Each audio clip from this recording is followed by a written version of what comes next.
Let's jump to our first story from Not the Bee. 14 GOP senators just voted to limit your right to keep and bear arms, including Lindsey Graham, who said he would vigorously oppose the bill. Well, if you trust Lindsey Graham, you've got other issues going on, okay? So that's basically the story. The Senate on Tuesday broke through nearly 30 years of stalemate on gun control legislation by voting 64 to 34 to advance an 80-page gun safety bill to respond to the mass shootings of Buffalo and Uvalde that left 31 people dead. The Senate voted to proceed to the bill just more than an hour after negotiators unveiled its text, giving lawmakers little time to digest its details.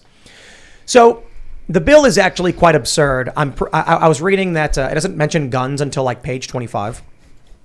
It's mostly like a whole bunch of weird Medicaid bloat that they couldn't get through anywhere else. And they were like, gun control. And they just jammed a bunch of trash into it. But yeah, the bill is actually really bad. You've got the Republican senator from West Virginia, Shelley Moore Capito, who's voting in favor of it, which is nuts. But surprise, surprise, the GOP is selling you out. There's crisis intervention, not red flag laws, crisis intervention, which is literally the same thing. They want a 10-day waiting period and juvenile check for all background checks for anyone under 21, which basically means from 18 to 21 as a legal adult, you will have like a 10-day waiting period, which is what they've been trying to do for a long time. I'm not going to sit here and say that they're trying to ban guns outright, but this is the game they play. They introduce a crazy bill and say, we want to ban weapons. We want to raise the age to 21. Everyone loses their mind and they go, okay, fine. Just enhanced background checks for people over 18, but under 21. That's acceptable, right? And my attitude is like, no. What's acceptable would be the Republicans change what they did, and I think it was Pennsylvania. They took the bill and they just erased all the text and put in constitutional carry instead. How about that? How about the Republicans actually stand up for our right to keep and bear arms? But makes me wonder, like, if a shooter appears that has an illegally acquired gun and does a mass shooting, like, are they going to then try and make it harder for people to get weapons again? Like, yes. This is complete insanity. Yeah, exactly. I mean, look, there are so many laws on the books that would have prevented virtually all of the mass shootings that have become big news stories, but that hasn't prevented them from trying to solve the problem by introducing more laws. And to go back to your point, Tim, I disagree. I mean, I do think they're trying to ban all guns. I think they know that change occurs incrementally. And every time you point out, saying, okay, yeah. And so every time you point out that you know that, they go, that's the slippery slope fallacy, which is not, of course, as we have seen, not a fallacy. The slippery slope fallacy is a fallacy if you're saying you should only be against this because it could lead to other things. But if you're able to explain why it will, based on a pattern we've seen in the past of incremental change constantly occurring where the left says it won't, then that's not fallacious. That's just pattern recognition. Yep. Yeah. All right, so we all agree then. I think that's a wrap for tonight. Guys. Good show. Time for the after show. Yeah, let's get dirty. You're right, Seamus. Hitler did it slowly. It took him 10 years. About 19. I think they got started in not 29, 33. Really, when Hitler got the what they call it, what was that act that he signed that basically stripped everybody's rights away? The Enabling Act. Yeah. They burned the Reichstag. Somebody burned it. He blamed the communists. And then research has been done on this, and they said there's no way someone could, these two guys that Hitler blamed, or this one guy could have burned that building the way it burned. They tried to replicate it. They're like, no. This was like they think it was a staged, planned event, probably by Hitler, to scare everyone in the country and then do the Enabling Act and seize their weapons. So I'm quite pissed off at these Republicans. Yeah. And one of the Republicans that supported this was Shelley Moore Capito of West Virginia. And I'm kind of pissed because we're currently building our new West Virginia headquarters. And I was like, this is a state, it's a great state to invest in, to bring our business, which is, going to bring in a lot of jobs, and we're expanding, all thanks to all of you as members at Timcast.com. And now I have to deal with the Republican senator selling me out. I'm trying to move my business here. They really don't want it. I'll tell you this, Maryland hates us.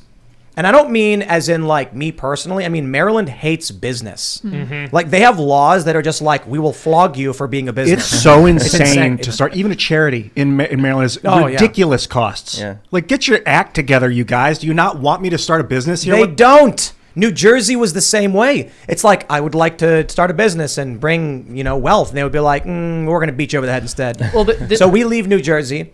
We have a part of our operation in Maryland. And now going through just the logistics of operating in Maryland, I'm just like, it is better for the business to shut everything down and spend like $1 million to just move everything out of Maryland because it is so hostile to business. But now I got to contend with this Shelley Moore Capito woman. So I was just like, okay, I need to confer with my lawyer as to how much money I'm allowed to spend to make sure she never wins re-election again. And I'm really pissed off about this. Perhaps the only thing these people respond to are leftist tactics like organizing 24/7 protests outside their homes or putting up billboards all over their hometown, insulting them and dragging their character. I'm sick of these people. They're scumbags. And the problem is conservatives, there's too many conservatives are cowards, don't do anything. And that's why they do it. These GOP members know that they can support the Democrats and Republicans will grumble and forget about it. Mm-hmm. So I'm not a Republican. I'm not a conservative. I'm more libertarian than anything. And I'm right pissed off that this woman in the second most Trump supporting state just sold me out.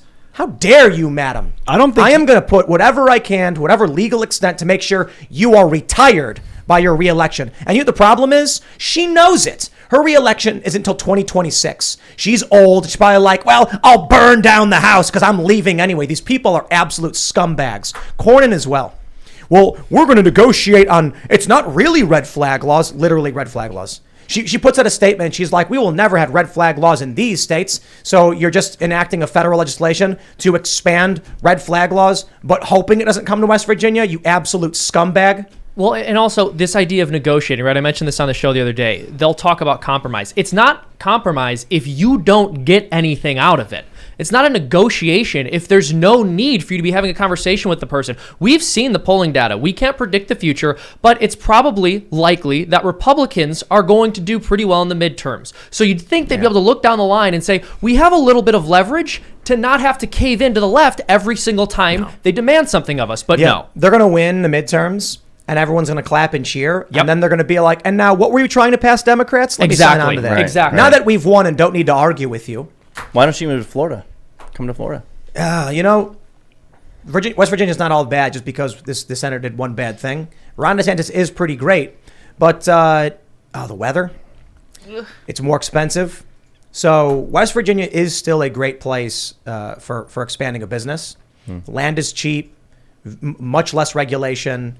You guys don't have constitutional carry yet, but I believe it's coming. The gun laws are still not that bad, but I lived in Florida, man, and you can't go out. Well, I lived in Miami for a year, and you just can't go outside. Yeah, with a beanie on. Yeah, there are little asterisks on the side. No, Ian, you can't go outside at all.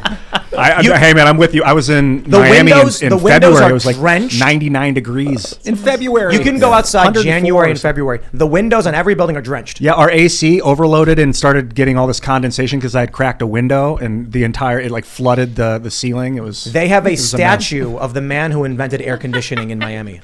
I'm not kidding. Yeah. They warned us not to open the window. So I'll say this. I've been trying to think of like what I can do. And I was thinking like maybe we can start a porta potty company and call them Shelly Crapitos. Oh, yeah. Or maybe like Shelly Capito boxes.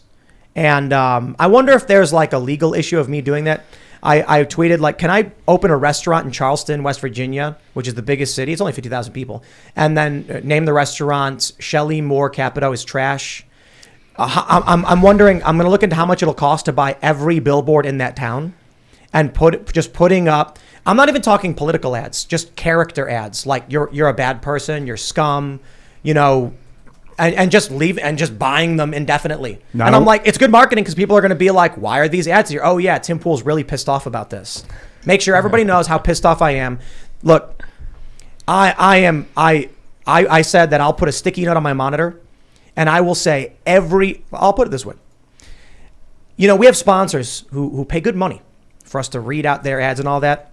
I wonder what the total monetary value of me ragging on her would be if every single night I said, never forget she's a scumbag. I think when you said earlier about organizing and getting people to rally, obviously you don't want people to go to people's houses, and that's not the, but you can organize people to call at 2 p.m. on a day. You make a video in the morning and you tell people at 3 p.m. you call this number, this office, and tell her that you want that you want her to reverse her position on this. And when she gets 780 calls a day for 5 days in a row, she will change her position. Yeah. But why do you have to do that? Why is her position this position? Like, where did the pressure come from? You know what I think it is? She's not up for re-election until 2026. She's probably going to retire. I don't know. She's going to be 60s or something. Or I think she's in her 60s. I think she's going to be in her 70s maybe. And so she's probably like, what do I care? I can burn the place down on my way out and get what I want. And some people have pointed out that there was some, like, I don't want to get too much into it, but some exchanges were made. Let's just put it that way. So there was some monetary movement in some capacity that I'm not super familiar with, so I'm not going to get into. But she probably cut a deal. In my opinion, they came to her and said, look, you're not up for re-election until 2026. Your voters are dumb as box of rocks, so they're going to completely forget. That's how they think. That's what they think of you. By the time you're up for re-election, this will be a non-issue. So give it to us now. We'll give you these things, and who cares anyway? And then they probably all popped the champagne, started laughing and spitting on pictures of their constituents. I despise these people. Yeah, if it's not obvious. I can tell. I can't tell. I can't tell. Yeah, but good. I think there is something to what you're saying about putting these people on blast regularly. It's important for your audience to hear, especially members of your audience who live in the area, who actually is interested in representing their interests and who will bend at the last moment. It's very disappointing that there were any Republicans who were willing to sign on to this. Unfortunately, some of them were, and I think we do have a duty to criticize them. It's also about making contact. You can criticize them in the background, but they're going to ignore it unless you actually call the office, because it's that time. The time is more valuable than the money. Didn't Chuck Schumer say it was okay to protest at the home of senators? He did. Well, that's insane. Yeah. He did say that? I believe so. So it's okay? Chuck Schumer said it was... Chuck Schumer was wrong if he said that. Why? Why is it wrong? Well, he said it. I mean, I think as far as I know, it's illegal. No, it's not. It's illegal to protest in front of the home of a judge or a member of a court, but that's not getting enforced either. Right. So maybe the only thing these people will answer to is an actual angry group of protesters being like, you know what, I'll put it this way. The left, they do these things. It works for them. Republicans keep dropping to their knees. Maybe it's about time some younger, libertarian, moderate, conservative, whatever you want to call it, started saying, okay, we can play the game as well. Yeah. The United States is an angry group of protesters. That was what we were when we started. We still are. The United States is a protest. A wise man told me that one time. It sounds a lot like mob rule, though. You know, you just get the mob with the pitchforks running the show, and whoever has the bigger mob. And there's the conundrum. That's why we have representatives. As the cultural right, which has expanded quite dramatically thanks to the left, now incorporates post-liberals along with moderates and conservatives, as they continually just say, no, we don't do that here. And then the left is like, you got it, buddy, we do. Then Republicans keep just saying it's a simple equation. I'll give it to you in terms of why Twitter likes censorship. Twitter likes censorship for one reason. They have a lot of employees who are very much into censorship. But there's also the fact that, do you think Dave Rubin is going to lead a group of classical liberals with pitchforks and bricks and Molotov cocktails at Twitter HQ and they're all going violence? I agree. We disagree with you. We disagree. I disagree. Do you think Dave Rubin would ever lead a violent mob to the headquarters of Twitter? I don't know about that. Probably not his style. Yeah, he definitely Probably would. Not his Do you style. think Antifa would? Absolutely. Of course they would. Their whole thing. Yeah. And so when you have a dude literally trying to kill a sitting Supreme Court justice and people illegally protesting at the homes of justices, the politicians know exactly who they're afraid of. They're terrified of the left, and the right wing is a bunch of spineless cowards that they can ignore, because the right's always just like, well, hold on there a minute. I remember back in like 2016, I was out in front of Trump Tower in New York, and there was a bunch of people protesting, and there was one dude leaning up against the wall. We were talking. He asked us some questions because we were like journalists covering the event. And I was like, what do you think? You support Trump? He's like, oh, yeah, definitely. And then I was like, so why don't you start saying you support Trump? No, I don't want anyone to know. I was like, okay, dude, secret Trump voters. Congratulations. Yeah, but don't you see, like, with the school board meetings, the pushback from parents, the pushback on Disney, a lot of this stuff? Like, don't you see the right getting a little fired up and the parents in Loudoun County throwing their weight around right. a little bit more? The parents in Loudoun, and a lot of these parents that are speaking up aren't conservatives. They're just regular people who are not doing it for political reasons. Yeah. We were talking last night about how the right is really everybody that's not being crushed into this cult by the mass media. Yeah. And the way you framed it, like the teachers, the parents rising up, the immediate assumption is that must be the right. That's how the media frames it. When you go and talk to these people, and they're like, I don't know anything about that. Loudoun County is like a suburb of D.C. It's like a minute away from here. This is like a mixed, very liberal area. These people are getting angry. So you take a look at, I can put it this way. Twitter, Facebook, YouTube purged all of the conservatives who are talking about standing up and protesting. Laura Loomer, chaining herself to Twitter HQ. Oh, they ban her. Alex Jones. Yeah. They say those metaphors don't fly. Then you get protesters outright breaking the law and Jen Psaki encouraging them to do it. And, social media companies are like, yeah, it's fine. So what they don't have to worry about, conservatives. They have to worry about parents. It's parents, because parents, it's not political. It's about their kids. They turned parents into a voting block. Exactly. Which is crazy. Unbelievable. Yeah. They don't understand. It's so funny. They'll, they'll talk about like how terrified they feel and how scared they are of the right. It's like, all right, if you're scared of someone, you don't start screwing with their kids. Yeah. It's so obviously phony. What can we do? I've been doing, we got a billboard in Times Square, which was like, it was meant to be like a big statement, like we've arrived, like we are now in the space. And that now a whole bunch of other organizations, like, the Daily Wire had Times Square billboard for us. We worked together on one. Parler bought the same digital space that we did. And I'm also looking at like, what's the best way? We've never spent any money on marketing. And so one of the things we came up with was direct marketing is a bad idea. What's a good idea is culture jamming as marketing. So what we did in Times Square was partly that. Some of the best marketing was just calling out Taylor Lorenz for being a liar. That worked really well for us, and the Daily Wire.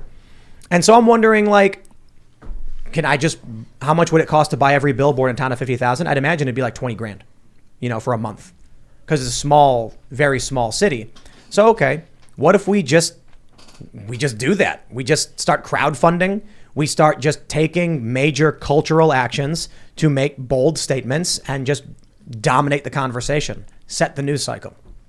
Yeah, let's do it. And it also enhances local economies. That's a good idea. Do people pay a lot of attention to billboards? When every billboard in your town is the same one ragging on your local politician, I think people will notice. Tim is going to put a billboard outside of a Supreme Court justice's house. He's going to put a billboard. He's going to Timcast billboard on a billboard. You know what's going to be hot doing? So during the lockdowns, I went to a sushi restaurant and nobody was wearing masks. We walk in the front door and we're standing next to the host podium or whatever. And they're like, put a mask on. And then I was like, nobody's wearing masks. And they're like, but you have to wear a mask. And I was like, now hold on there a minute. Like nobody in the restaurant is wearing a mask. And they're like, they're eating. And I was like, we're planning on eating too. And they're like, no, you have to wear a mask now. And then I was like, if I sit down in that table 5 feet from me, can I not wear the mask? And they were like, yes, but put the mask on now. And then I was like, are you serious? And then all of the employees go, yes. And I'm like, dude, I am done with this. And I was like, you know what I could do? I could hire someone to fly a sign in front of their restaurant or like offer coupons to a rival sushi restaurant across the street or something. Why not? Why not actually do culture jamming to make a statement against those who don't believe in freedom, who are too cowardly, or these politicians? How about I hire 50 people to fly signs all throughout Charleston, West Virginia, that just are dancing with signs saying that Shelley Capito is trash? Just that. Yeah. Make sure everybody knows there's disdain for this person. There's value to dogging on your opponent. There's also value to enhancing the people you believe in. So I think both are effective. The funny thing is, someone tweeted at me that as an individual, you can spend as much money as you want on any kind of political statement, and that there are some limits, but if you're doing it as educational, in fact, it could be even tax deductible or something. And I'm like, I don't know about all that. Like, I'll just talk to my lawyer and be like, what am I allowed to do in terms of ragging on rhinos? Because I think it would be excellent marketing for Timcast and the podcast to make like an ad that's like, come watch our podcast, and this politician is a piece of garbage. I think it'd be great advertising. But it's political, so certain billboards won't run it because it's political. Maybe if I just say the person's name is garbage, then it's a free speech thing. Like we were able to say Taylor Lorenz is a liar.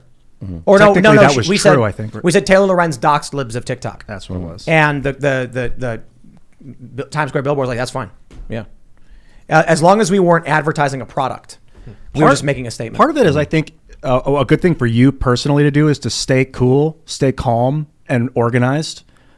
It's a vague like where's the call to action in it, and it might not be for you. That might be I'm speaking to myself, because you're very good with fire and aggression and stuff like that.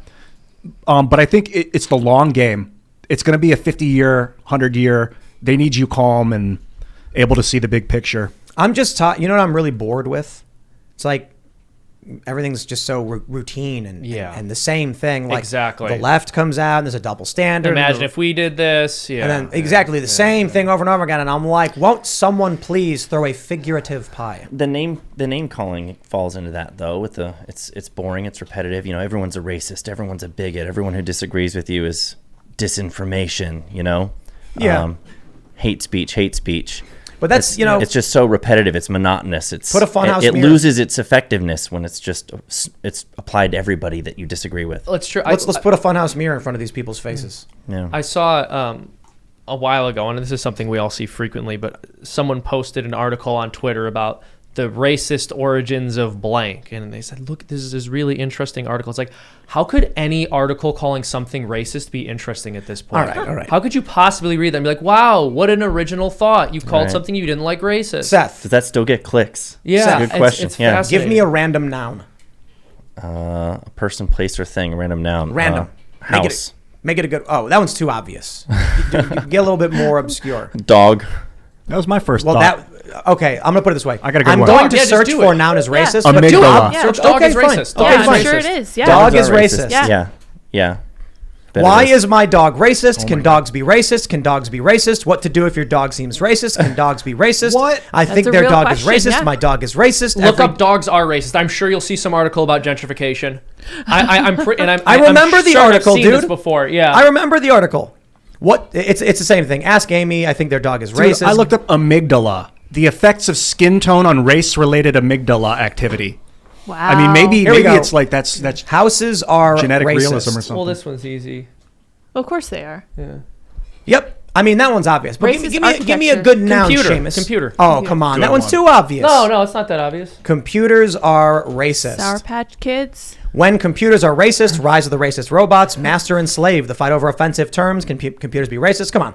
These are Green News Guard certified. Artificial intelligence is racist. Even AI is racist. Computer programs What are about racist. mugs? And sexist. Mugs. Let's try mugs. Mugs are racist. Yeah, eyeglasses. That's what I wanna Mugs know. are racist. Is this- Racist. Oh, now it's selling me stuff. There you go. Capitalism wins. again. Amazon racist coffee mug. So the thing is, we did learn that there are indeed racist mugs. Turns out you can buy one. racist mugs at Zazzle. No, like this one's all selling Can me. Starbucks No, I know, fix that's what I'm saying. racism with a message on Racism cup? 101, mugs, cocktails, and statues. Bro, I'm telling you, you can get... This one's funny because the entire search is like... They're trying to sell you racist mugs. But there was I one guess article. There's a market for it. There's one article talking about mugs, cocktails, and statues, racism 101. Okay, I got a good noun for you. Racism. Racism Is is racism racist. racist? Let's find out. Probably not. Won't be able to find it. Well, anywhere. I mean, I was I told might have love is broke it. love, so racism might be racist. I mean... Is that really a thing, though, racism? I don't know. I mean, the problem there is that I don't think Google search can accurately understand what that... What can't, trying to deal do. with, can't deal with tautologies. Yeah. Flags are racist. What Flags? about... course, yeah. Swords. Flags are racist. Confederate battle flag. How Americans feel about the U.S. flag. Why is the Confederate flag racist? Oh, of course. So that's most of the time with the Confederate. Let's do this. Let's do minus Confederate. Minus Confederate. Did I spell that wrong? He's using Google. Thin There you blue go. line Blue line. flag. There we go. Line, There we yeah. go. American flag flyers are racist. Yeah, remember the flags on It's just- trucks? Journalists were freaking out. It's all racist. Mowing your lawn is racist. I saw an article about that. Mowing If you- your if you lawn is Do any racist. landscaping at all? It's Yes, privilege. gentrification. It's Super It's racist. It's better to have tall grass. Manicured lawns are racist. That's Decolonized. Gadsden. I'm trying to Yeah, find I out if know. ninjas are racist. I'm sure. That was I'm Gad using sad, brave, though. That was though. Gad sad, though. He could be joking. He's definitely Yeah, joking. no, but I'm not sure if he's actually referencing anything in that joke. Is what How I'm I saying. think Ryan Long did this bit where he was like, you know, how to write an article, and then he was like, just what was it? He was like pulling nouns and adjectives out of a hat. Yeah. Why blank is blank, and then he showed all the articles that actually existed. That was just absolutely insane. The dogs being racist one was a big deal because a bunch of people were pointing out that they were saying dogs are a sign of gentrification, and dogs themselves are racist because they like bark at minorities or something like that. Well, it's so in a weird way, this is obviously a sign of cultural decay, but there's also something here about the bubble that's existed within the new media landscape. So you've talked about this before, but basically you had a lot of venture capitalists investing in blog type websites and news sites. So these companies were way overvalued. They hired a bunch of people to write articles. There's only so many things you can write articles about. So eventually you just got a bunch of stuff about racism, and the market became oversaturated with stuff that no one was really reading. Thanks for checking out this segment from the Timcast IRL podcast. But if you want to check out the full show live, tune in Monday through Friday at 8 p.m. And if you want more special access content, head over to timcast.com and become a member. Your membership helps sustain this company, keep our journalists employed, makes this show happen, and you will get access to exclusive members-only segments of the Timcast IRL podcast, and there's a massive library to check out. So again, go to timcast.com or tune in Monday through Friday at 8 p.m., and we'll see you all there.